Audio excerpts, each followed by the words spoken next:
Toastmasters, talented Toastmasters. Good afternoon, everybody. Welcome, welcome, welcome. I am going to be introducing the next speaker. Some people just have it, that effortless charm, magnetic presence, the kind of energy that lights up a room. But what if I told you that kind of natural leadership isn't actually natural? It's biological. And it is something you can learn. No masking, no pretending, no need to change who you are. Our next speaker knows what it's like to feel out of sync in a world that praises the loudest voice in the room. She has been the quiet one, the anxious one, the overthinker, and she has turned all of that into her greatest strength. Meas has spent the last few years applying behavior science research to real-world communication challenges, helping people who have felt unseen or underestimated tap into their voice, their presence, and their power.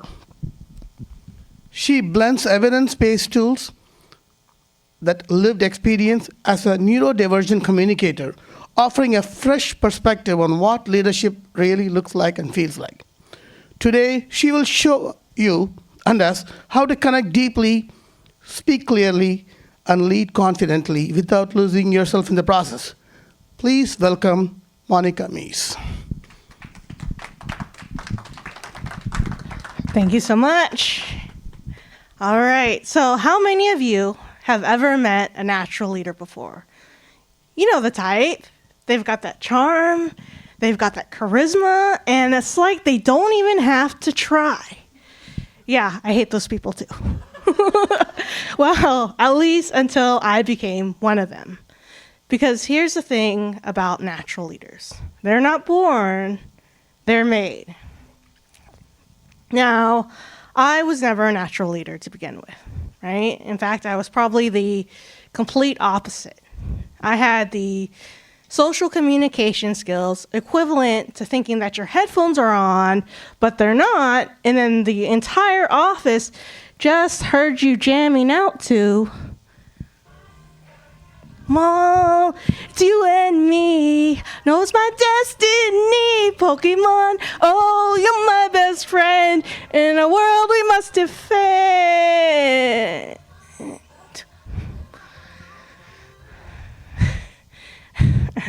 If only I knew then. What I know now is that those social communication skills, the thing that I struggle the most with, would be the key to transforming all that anger, all that rage and anxiety and every single awkward, cringe-worthy moment into comedy gold, and what would eventually become natural leadership. Daniel Goleman and Richard Boyatzis, the two researchers behind the emotional intelligence movement, wrote, and they're now famous, Harvard Business Review article that when it comes to leadership, it's not just emotional intelligence that matters, or understanding yourself and your emotions, but it's also social intelligence. Understanding others, feeling what they're feeling, and learning how to navigate the space between you.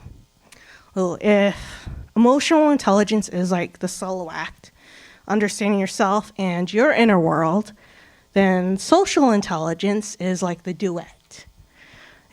And according to Goleman and Boyatzis, it's social intelligence or social communication is more than just having two brains talking to each other. It's about learning how to become one with you and your audience, creating a shared neural network. So that means our brains are sharing the same thoughts, the same feelings. And I don't know if you've ever been in a situation where you and the speaker are like, you're on the same wavelength. So that's essentially what you are creating. Now, anybody can teach you how to talk at an audience. And I mean, there are plenty of speakers and leaders out there who already do that. But to communicate in a way that feels real, that feels genuine, creating long-lasting, sustainable influence without having to constantly watch your wallet. Well, that's what we're here to learn how to do today. In social communication, the biology of leadership, where we are going to break down leadership to its very DNA: vulnerability, relatability, and authenticity. So let's go ahead and start off with our very first strand of leadership DNA, vulnerability. Now, in leadership circles nowadays, vulnerability is no longer seen as a weakness. It's seen as a strength. But for me, vulnerability was always weird, kind of awkward. Like I'd either do too much or not enough. Or it's like I just couldn't get it right. How many of you have ever been there before? Right? And sometimes I would scare people off. Sometimes they would scare me off. This one time I was at the gym and I was just minding my own business, and all of a sudden this guy who I've made awkward eye contact with just like maybe twice, all of a sudden he comes up to me and he's like, "Hey, Monica, guess what? I've been in Alcoholics Anonymous. I'm sober for 6 months. I've been doing all of these amazing things, and it's all about me, me, me, me, me." And I'm just standing there like, what is this guy talking about? Like, who is this person? Wait a second. Is this guy hitting on me? Oh gosh, where's the door? Run! And my brain is just going into just emotional overload. Like, I can't not tell what's happening. And that's why the key to vulnerability is to do it gradually, right? Because when we approach vulnerability and being open with people slowly and intentionally, we allow ourselves to better adapt to whatever gets thrown at us. And behavioral science actually backs this up. When we approach vulnerability gradually, not only do we allow ourselves time to process our emotions, we also create psychological safety. And for leadership, that is key, to not only make sure you feel safe, but that the other person feels safe. Because when you open up just a little bit, the other person opens a little bit. And then when I open a little bit, then you open up a little bit. And when we open up gradually, we build trust organically. So let me say that again. When we open up gradually, we build trust organically so that it feels natural, rather than just throwing someone all of this information all at once. Because what that gym guy did, okay, that was not gradual, that was emotional whiplash, like whoosh, my face, right? Right, so, and when we open up gradually with vulnerability, this is also how small talk works. Has anybody ever hated small talk? Yeah? Yeah, right? So instead of having those autopilot conversations, like I could ask Warren, sitting in front, "How was your day?" Great. And I would say, "Great." And that would be the end of the conversation. And that is probably 95% of the dates in my life. But that's another story. So again, when we open up gradually, I might ask someone about their day, and then I'll share like, "Hey, I was a little bit tired this morning, but I drank 4 cups of coffee. Now I am all real wired and ready to go." How do you hype yourself up when you're feeling tired, right? So you start that gradual relationship building, and that's how we start to not only open up to people, but it's also how we slowly start to connect, to relate, and creating that unified connection between you and your audience. Now, you may be thinking, hey, you've taught us all this great stuff about vulnerability, but Monica, when do we actually get to practice it? Just relax, breathe, because that's coming up in this next section on relatability.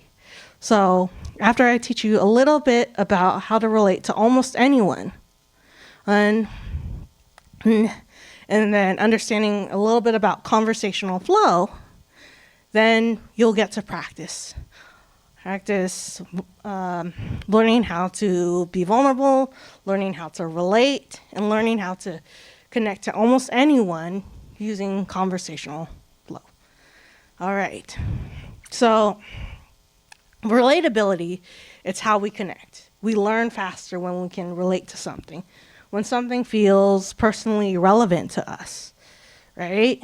Like for me, when I started my new job, right? I started a new job at Alaska Airlines, and the reason I picked things up so quick was I was able to relate the information that I was doing, or the work that I was doing, to something else I was doing. Like I was coloring. I was literally coloring a kid's coloring book just because it helps my brain relax. And I realized that what I was doing in accounting was just playing spot the difference, right? I mean, it's simple, it's easy to remember, and it's like, oh, now I can pick this up nice and quick. And my manager even picked up on that. Now, relatability is how we connect to others, right? It's how we connect to others, and it's what makes things easy and simple to remember, like I just demonstrated. Now, it's not only is it how we connect to others, it's what makes us as leaders and as speakers leave that long-lasting impression on our audience, right? It's what makes your message unforgettable. But how do we do it? How does it work? What happens when we can't connect?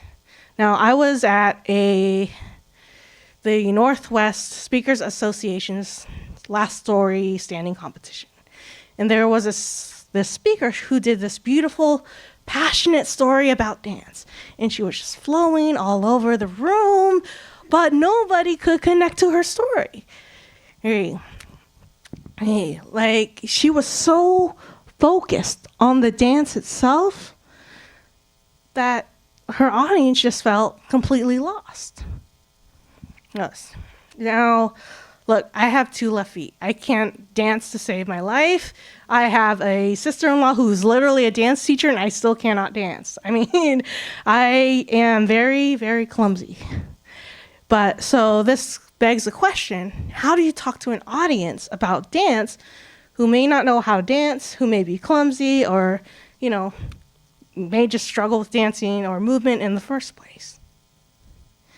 And the key, forgot to move my slide, is to not focus on the subject itself, but the relationship to the subject. Because here's what I do understand about dance. Even though I've never pirouetted in my life, I understand that it takes balance, it takes effort, it takes practice, all to move towards a goal. Now, how many of us have ever experienced something that takes effort, that takes balance, that takes practice to move towards a goal, right? Right? Even speech writing, right? When we write speeches, when we do speeches, all of it takes effort and practice. Now that I can relate to. So it's not just about matching someone's story. It's about learning how to connect to the experience behind it.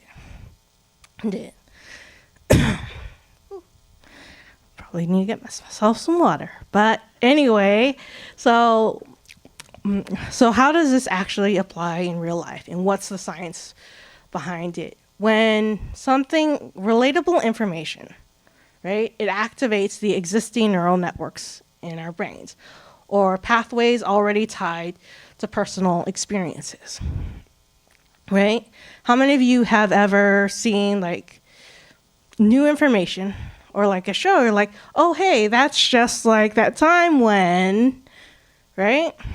Or hey, that reminds me of something, right? When we can relate to something, it actually sticks better in our memory. And if this is thank you. And this is a core principle of behavioral science and neurodiverse learning. Personal relevance drives retention. So you remember it better if you can relate to it. So how do we actually practice this in real life? Well, there's a simple framework that I like to follow. Anytime I'm stuck in a conversation, or if I forget where to go in my speech, because let's admit that happens, I mean, for me, quite a lot, where I forget where I'm going. And the IFR framework is simple. You inquire, you follow up, you relate. And then after you're done with that, you just repeat, repeat, repeat.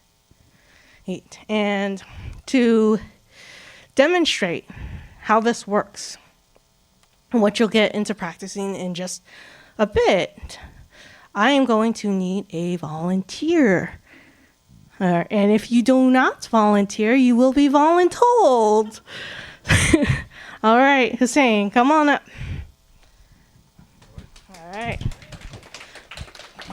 All right, so first we're going to demonstrate what not to do, and then we'll demonstrate what to do. Okay. All right. So, would you like to go ahead and introduce yourself? Hi, my name is Al Hussein, and I've been in Toastmasters for a month or so, and I'm really excited to be here just to learn from you and from all the other speakers about public speaking and relating to others. Awesome. And how do you like the conference so far? I actually enjoyed it, and that was a killer speaker right there. And yeah, I loved it so far. Awesome. And so you answered what brought you to this conference, how are your days going. So what's your 5-year plan?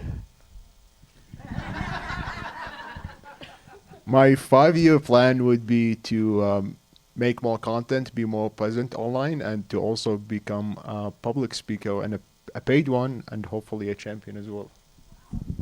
Awesome. And let's, what are your thoughts on working out? And do you believe in soulmates? Well, thanks for noticing that I do work out.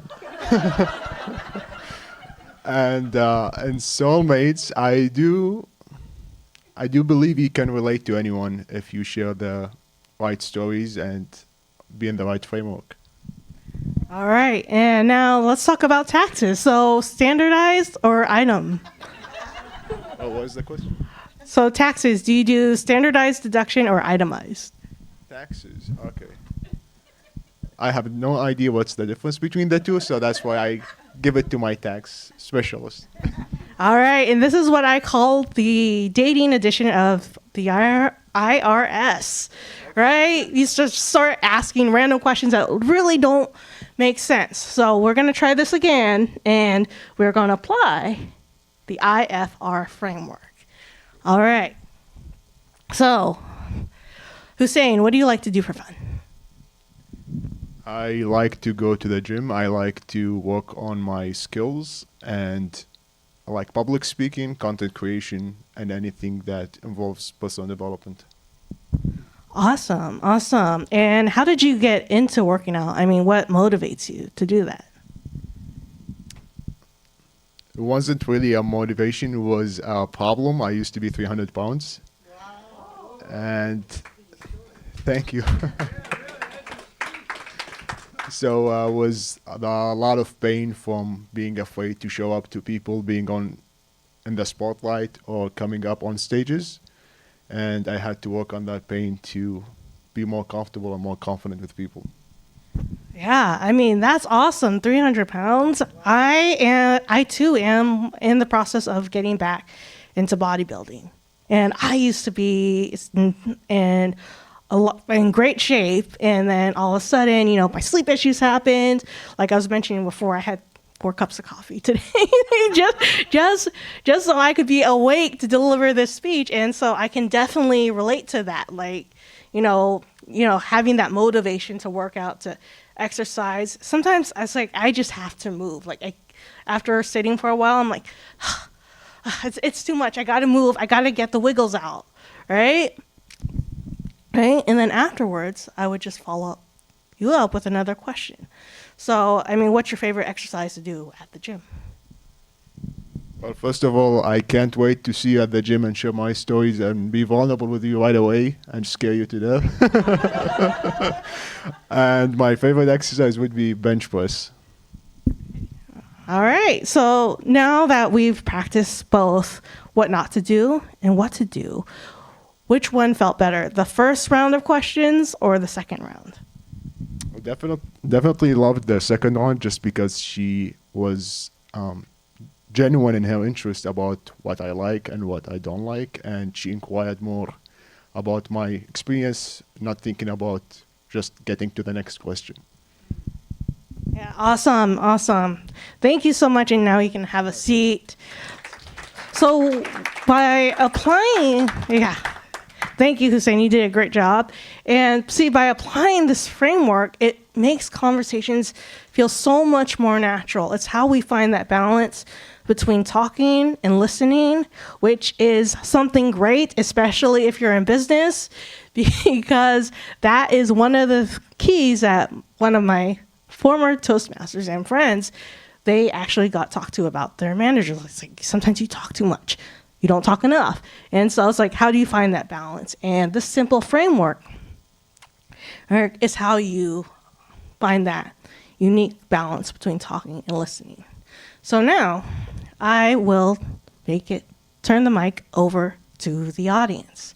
So your goal is to find someone next to you, and you're going to practice this framework for about 2 minutes, and it can be about any subject, right? Like how you got to this conference, how was the weather or the drive getting here. You talk about your favorite interests, hobbies, and if you are ready, we will set the timer for, I'll give you a little extra time, 3 minutes.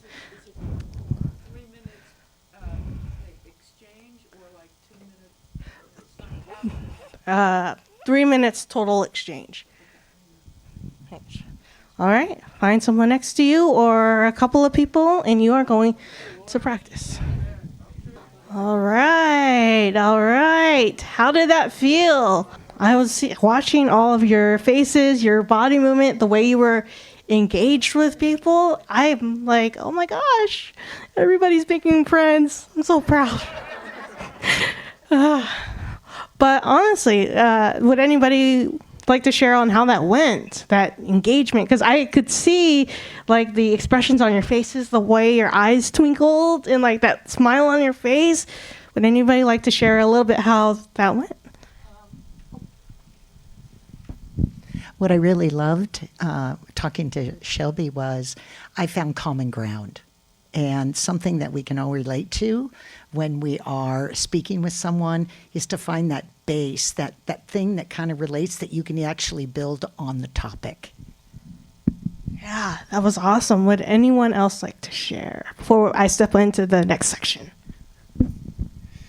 Well, we kind of cheated because Warren and I kind of know each other. We're in the same club. However, I didn't ask him the question about taxes, and I thought about asking the question about taxes, but we just got into a role of just talking about our club and our involvement and different things like that, and it's just such a special organization that we just shared that, and I forgot the lesson. That's all right. You forgot the important point. We both discovered that we were retired and felt we needed to have something to do to keep our brains going.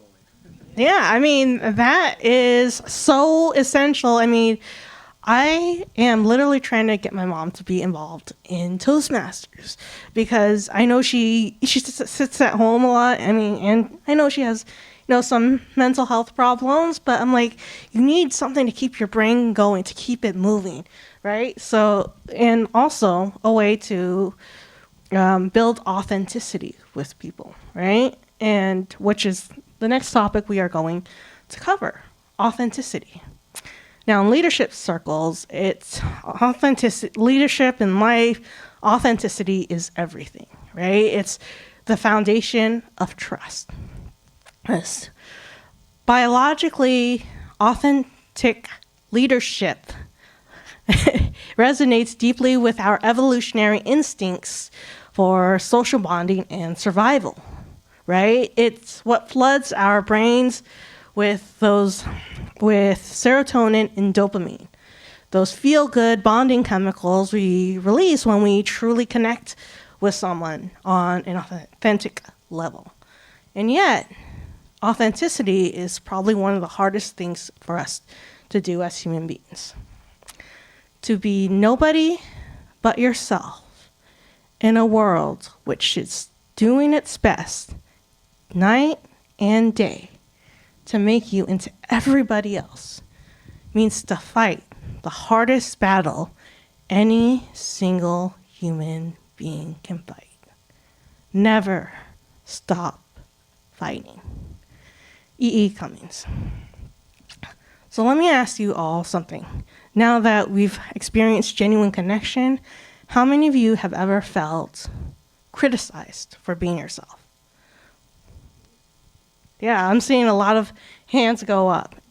I mean, me too, right? And being criticized for being yourself or being told who you should be, who you ought to be, what's right for you, instead of someone just actually asking you and getting to know you, it makes us want to hide.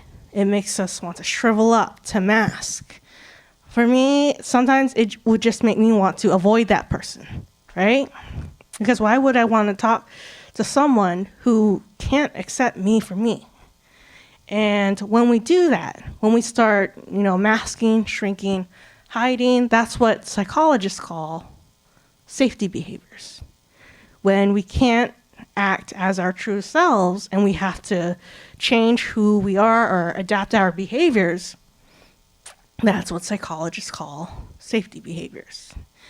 And for me, and I'm not sure if any of you can relate, but when someone tells you to be someone else that you're not, like you should be this or you should be that, not only does it make us feel angry or frustrated, it violates, a core value, which is authenticity, right?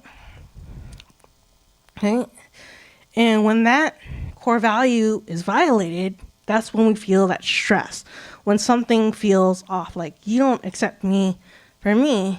And when you identify that what you want or what you need, that you just want people to accept you for you, that's the very first step of authenticity, right? Because there are a total of 3 steps, right?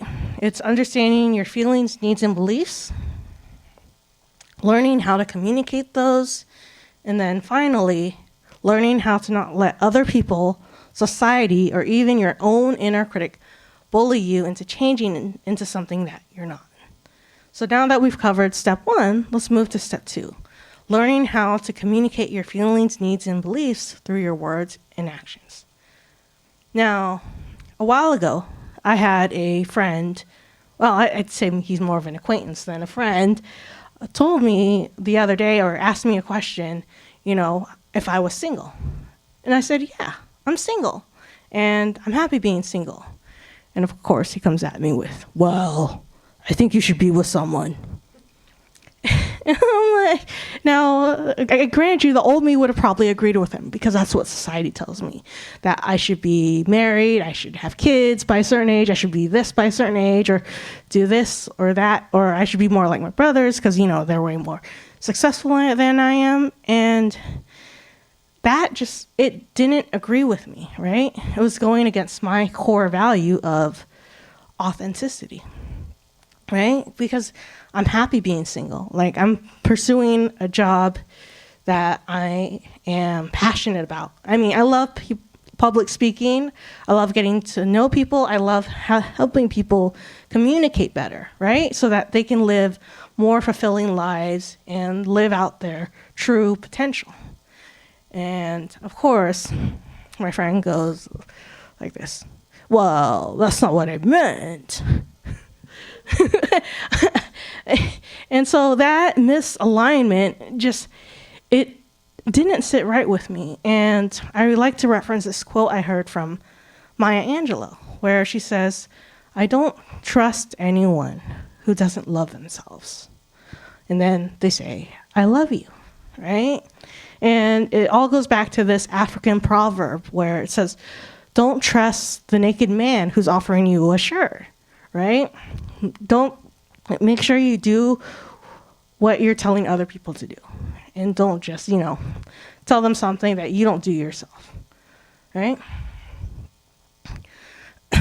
Now, by standing my ground, right, and telling myself, look, I'm happy being single, and I'm okay with, leading the life that I want to live, and I don't let anyone else define me. That's learning how to communicate your feelings, needs, and beliefs through your words and your actions. Now, the final part of authenticity is learning how to detox from all of that external noise. And trust me, there's a lot of noise out there, whether on social media, in the workplace.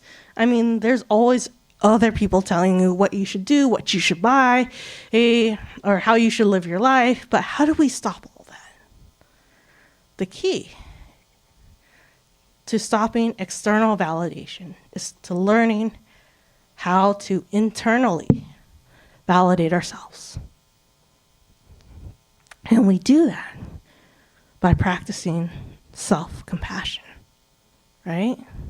Learning, one or two things that we like about ourselves, or one or two accomplishments, right?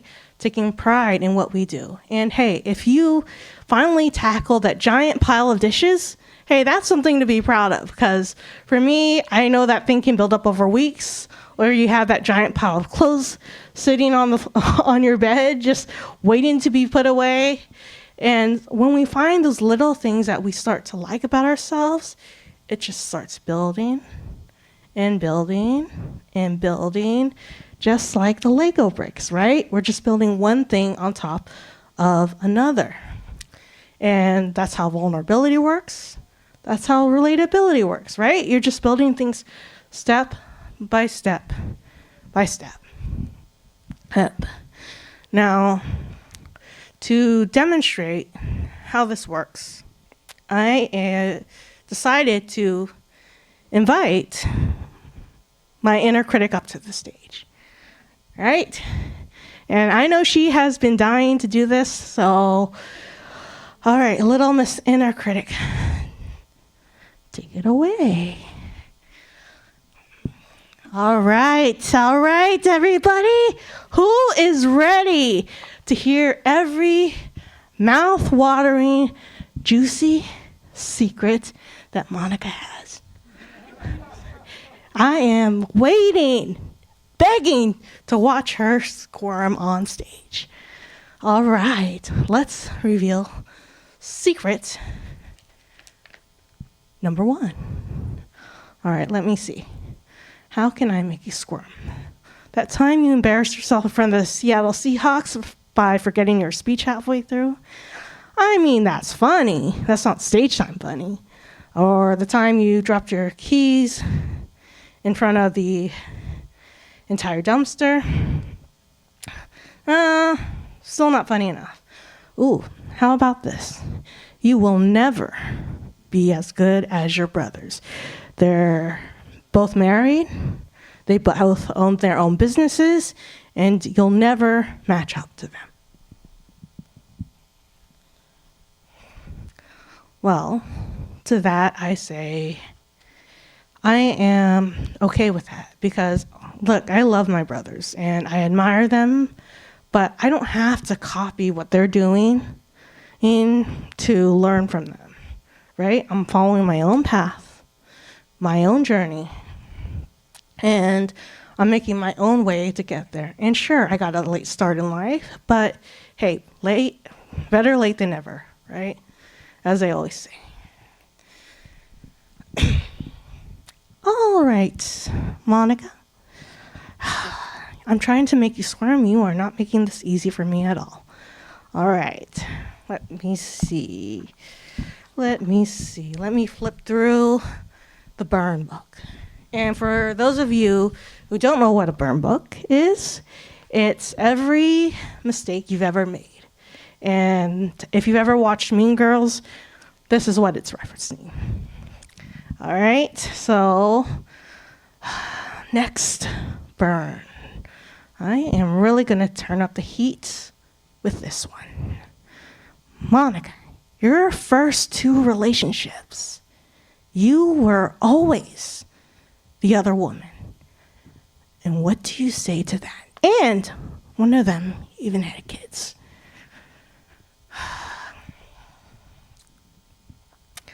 I'll own that. Look, I didn't know who I was then. I didn't love myself. And I know none of those are excuses, but being in that situation, it taught me a very valuable lesson that I never want to go through that pain again, and I never want to put another woman through that pain again. And it taught me my core value of fairness, and overall, it helped me become a better person. And so I have to say, even though that was, a hard reality to face, I'm glad it taught me to become a better person overall. All right. I don't like it when she owns things, right? It's so hard to criticize her if she keeps owning who she is. All right, so last question. And I know Monica hates this question the most. Why are you still single? I mean, shouldn't you be married by now? Have kids? I mean, that's what everybody else is doing, right? Well, Miss Inner Critic, I am so glad you asked that. This is what I have to say. A man to make it happen, I get off being free. I don't need a man to make me feel good, I get off doing my thing. I don't need a ring around my finger to make me feel complete. So break it down, I can get off when you ain't around. Oh!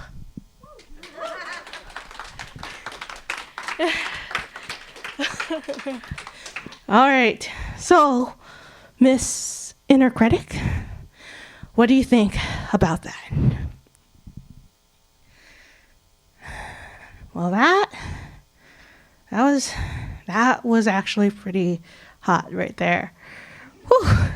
I kind of think I want you now. Oh, wait, I think I want me too.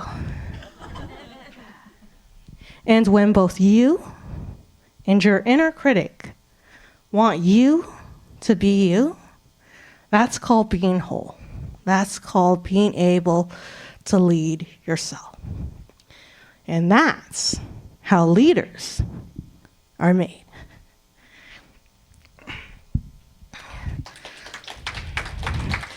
Now, so let's quickly recap. Ooh, we still have some time. All right. So let's quickly recap what we've learned, right? So first, we learned all about vulnerability, to do it gradually. Well, we learned how to open up gradually. Second, we learned about relatability, right? That the key to relating to others is to not focus on the subject itself, but our relationship to the subject. And then finally, we learned about authenticity, right? Understanding our feelings, needs, and beliefs, learning how to communicate those through your words and your actions, and then finally, learning how to detox from external validation by practicing self-compassion and self-love. Now, I know I didn't give you as much time with that last part, right? Self-compassion, self-love, and learning how not to compare yourself to others. So your homework for today is to share one thing you like about yourself. And for a lot of people, that can be hard. And I completely understand that. It took me a while to get there. But once you start small, right, you find that one thing you like about yourself, then you take another step forward, and then another step forward, and another step forward. And slowly, over time, that starts to build. And sooner or later, you will start to love yourself wholly and fully. And when you can do that, not only can you lead yourself, but you can lead others and help them show up authentically as themselves. Now, since we do have a little bit of extra time, I will let you decide, on top of sharing one thing you like about yourself, to practice one of the things you learned, whether it's vulnerability, relatability, or authenticity.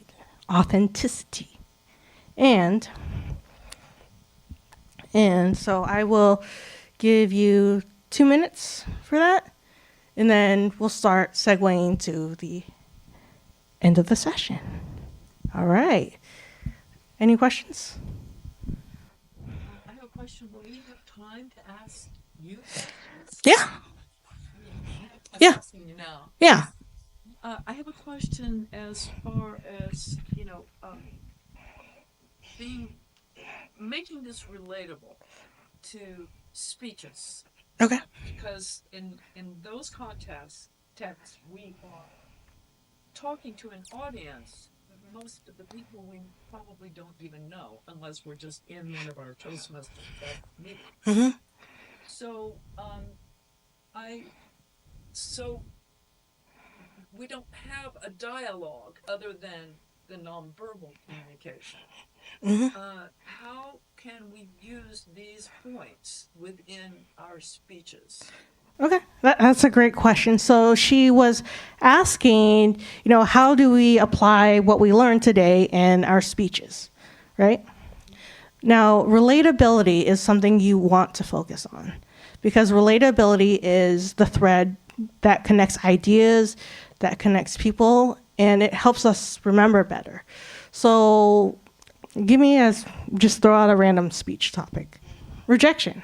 Rejection is fairly common, right? We all understand what it's like to be rejected. So instead of, just focusing on rejection itself, focus on the experience, right?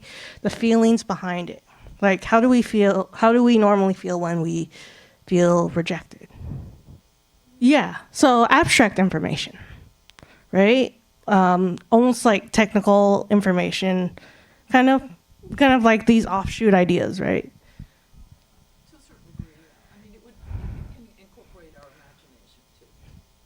Yeah. So again, whether it's talking about abstract ideas or you're just trying to find that connection with your audience, you always want to, again, focus on relatability, like I mentioned earlier. Let me see. Try to think of an abstract idea. Can anybody throw one out? Being a diver. Being a diver. Okay. How can you relate that? Okay. So, what does diving take into account? Right? You got to prepare your equipment. Right?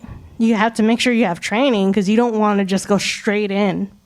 And then what else does it take? It takes safety checks, getting over fears. Yeah, physical strength. And what else in our world requires those things? Oh. Sports? Yeah, other sports. Huh? Fear of water. I mean, yeah. Okay, gave Okay. a speech on, it was a movie about Ramanujan, who was an Indian. He came up with incredible formulas. I'm blanking out on some of this, mathematically. Okay. But he could not prove them because he was given them to him by this goddess that he was connected to. She gave them to him. But he did go to England and worked in Cambridge under someone, and he had to learn how to do proofs. So it was a conflict between this I would say the spiritual world that Ramanujan was connected to, and then he came up with incredible proofs that had incredible formulas that he couldn't prove, but he knew were true. And then they're still being worked out. And this was at the beginning of the 1900s. So I was looking at what can be a juxtaposition, but the connection of the scientific and the spiritual understanding. Yes. Oh, that's a great. So basically what she said was like, how do we connect spiritual understanding to, applying things in real life? Is that kind of what I'm getting at? Well, this is where I'm going, the information is interesting, but how can I relate that to bring that to people to really think about that in their lives? Okay. So again, I'm going to bring it back to the principle of relatability, right? And to think about, scientific principles and I guess spiritual principles, we'll put it that way. It's learning how do you balance opposites, right? Right? And that's something that we can relate to, right? It's like, how do you balance work and rest? Like, how do you balance these two ideas? And balance is something that a lot of us, believe it or not, can relate to, right? What was that? Or the news versus science. Yeah, or belief versus science, right? Right? You just find you search for those commonalities, and that can trigger those relatable points in your speech, right? It's all about searching for commonalities, just like Joyce mentioned earlier. Go ahead. So authenticity and vulnerability all seem great, but whenever you practice them, it's almost like putting your heart in front of like a wobble of bullets. And it's not the other people's opinion, it's just like sometimes the self-shame that comes after. How do you deal with that? So I'm going to just repeat your question, just so everybody can hear. So he was saying that vulnerability and authenticity, it's like you're being hit with a barrage of bullets, right?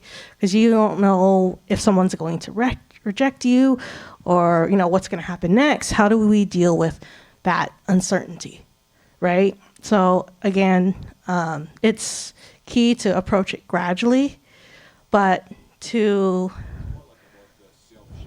Oh, the self-shame, So a lot of the self-shame is learning how to reframe our thoughts, because I think almost everybody's experienced shame at one point in our lives, right? And so a lot of it's reframing. Like how I mentioned earlier, I know we're getting close to time, is like, when one of my friends, the same friend who, shamed me for being single, he, instead of, letting that get to me, right? It's learning how to reframe that thought. It's like, what can I learn from this experience? Or, the self-shame I have from, having two bad first relationships, right? Where I was always the other woman. And learning to reframe that as learning from that experience. That's how I overcame that shame. And I am getting the signal from our district director that we are out of time. So thank you everyone so much for coming. I appreciate it. Toastmasters.